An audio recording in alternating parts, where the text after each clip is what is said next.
زندگی کی محنت، تمام مشاہدات اور حساب کتاب کو ایک ضخیم کتاب میں جمع تو کر لیا جس کا نام ان سیلیسٹیل موشنز یعنی آسمانی اجسام کی گردش تھا، لیکن وہ اسے اپنی صحت کی حالت میں دنیا میں مقبول ہوتے نہیں دیکھ سکا۔ سائنسی تاریخ کے جذباتی ترین مناظر میں سے یہ ایک ایسا منظر ہے جو انسان کو اندر تک ہلا دیتا ہے۔ کوپرنکس کی عمر اس وقت بہت زیادہ ہو چکی تھی اور وہ بستر مرگ پر اپنی آخری سانسیں لے رہا تھا۔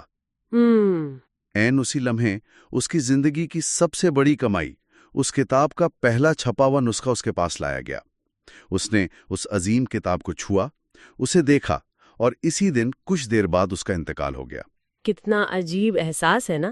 تصور کریں کہ اس شخص نے ایک ایسی کھڑکی کھول دی جس سے انسان کے کائنات کو دیکھنے کا زاویہ ہی ہمیشہ کے لیے بدل دیا، لیکن خود اس نئی اور وسیع دنیا کی ہوا میں سانس لینا اس کے اپنے نصیب میں نہیں تھا۔ جی بالکل، یہ سچائی کے متلاشی لوگوں کی کہانی اکثر ایسی ہوتی ہے۔ خیر، اگر ہم ڈونچی کی تجربے والی شرط اور کوپرنکس کے اس اصول کو سمیٹیں کہ کائنات کو پرانی اینک اتار کر نئے زاویے سے دیکھنا چاہیے، تو اب ہم اس تفصیلی جائزے کے سب سے اہم اور عروج والے حصے کی طرف آتے ہیں۔ جی، جو کہ اس کا اسلامی نقطہ نظر ہے۔ بالکل، عاجز مسلمان کی اس فراہم کردہ تحریر کا ایک واضح اور گہرا روحانی پہلو بھی ہے۔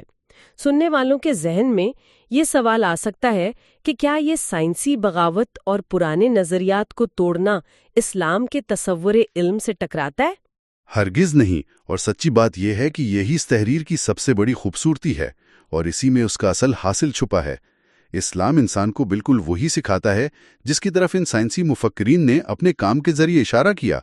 مطلب ہم قرآن پاک میں بھی دیکھتے ہیں کہ بار بار اور انتہائی صراحت کے ساتھ یہ دعوت دی گئی ہے کہ کائنات میں غور و فکر کرو اور اس کی بناوٹ میں تدبر کرو۔ جی بالکل، تدبر۔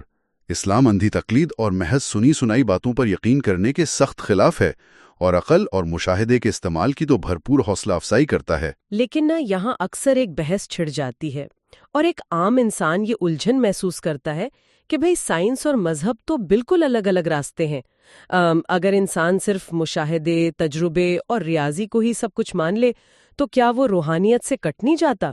یہی وہ نازک نقطہ ہے جہاں اسلام ایک انتہائی اہم اور خوبصورت شرط لگاتا ہے۔ وہ شرط کیا ہے؟ اسلام یہ کہتا ہے کہ آسمان کی تخلیق، دن رات کے بدلنے، ستاروں کی گردش اور زمین و انسان کی اس پیچیدہ ساخت پر غور ضرور کرو، لیکن اس سے حاصل ہونے والے علم کو اللہ کی پہچان کا ذریعہ بناؤ، نہ کہ اس سے دوری یا تکبر کا سبب۔ سبحان اللہ، اس بات کی گہرائی واقعی لاجواب ہے۔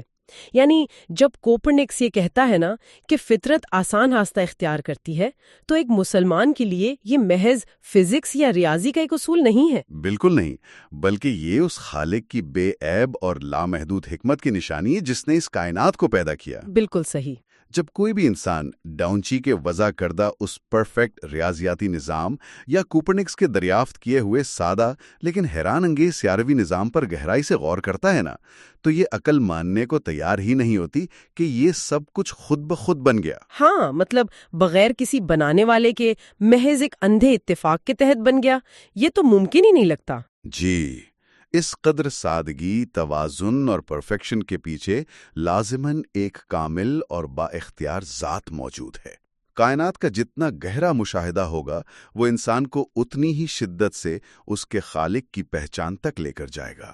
تو اس ساری گفتگو سے یہ بات نہایت خوبصورتی اور وضاحت سے سمجھ آتی ہے کہ حقیقی سائنس اور روحانیت آپس میں کبھی ٹکراتے نہیں ہیں۔ بالکل نہیں ٹکراتے، بشرطے کہ انسان کی نیت درست ہو۔ ہاں، اگر انسان کی نیت درست ہو تو لیبارٹری کا وہ پیچیدہ تجربہ اور رات کے اندھیرے میں آسمان کا وہ گہرا مشاہدہ، یہ دونوں ہی دراصل ایک ہی منزل کے مسافر ہیں، یعنی اللہ کی نشانیوں کی تلاش کا سفر۔ اور یہی اس پورے تفصیلی جائزے کا نچوڑ ہے کہ علم چاہے وہ کائنات کے کسی بھی راز سے پردہ اٹھائے، انسان کے دل میں اپنے خالق کے لیے عاجزی اور حیرت پیدا کرنے کا سبب بننا چاہیے۔ بے شک۔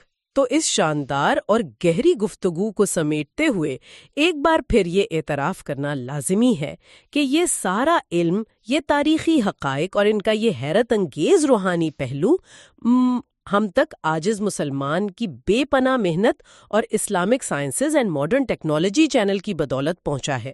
جی بالکل، انہوں نے تاریخ کے ان خشک اور خالصتاً سائنسی سمجھے جانے والے موضوعات کو کیا کمال مہارت سے ایک بامقصد اور روحانی زاویے سے جوڑا ہے۔ واقعی یہ ایک لاجواب کاوش ہے، اور اس تمام بحث کو سمیٹنے کے بعد اگر ہم کوپرنکس کے اس اصول کو یاد رکھیں کہ فطرت ہمیشہ آسان راستہ اختیار کرتی ہے اور یہی سادگی اور خالص مشاہدہ ہمیں خالق تک پہنچاتا ہے، تو آج کے اس جدید دور پر بھی ایک گہری نظر ڈالنے کی ضرورت محسوس ہوتی ہے۔ جی، آپ کا اشارہ یقیناً آج کی اس دنیا کی طرف ہے جہاں ہر طرف معلومات کا ایک سیلاب ہے، جسے ہم انفارمیشن اوورلوڈ کہتے ہیں۔ بالکل۔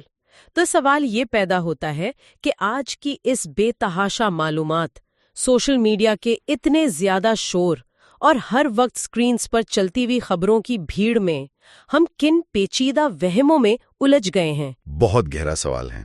کیا ہم نے سچائی اور سکون کو تلاش کرنے کے عمل کو بطلیمیس کے اس پرانے فلکیاتی نظام کی طرح پیچیدہ اور الجھاوا تو نہیں بنا دیا جس میں فرضی دائرے ہی دائرے تھے؟ واقعی یہ بڑی گہرائی سے سوچنے کی بات ہے۔ یہ سوچنا ہوگا کہ آج کے دور کے وہ کون سے معلوماتی اور نظریاتی جال ہیں جنہیں چھوڑ کر ہمیں دوبارہ فطرت کے خالص اور سادے مشاہدے اور اس کے ذریعے اپنے اللہ کی پہچان کی طرف لوٹنے کی ضرورت ہے۔ اور یہ ایک ایسا سوال ہے جو کافی دیر تک ذہن کے دریچوں میں گونجتا رہے گا اور ہر سننے والے کو اپنی ترجیحات اور اپنے ارد گرد موجود معلومات کی اس بھیڑ کا دوبارہ جائزہ لینے پر مجبور کرے گا۔ بالکل۔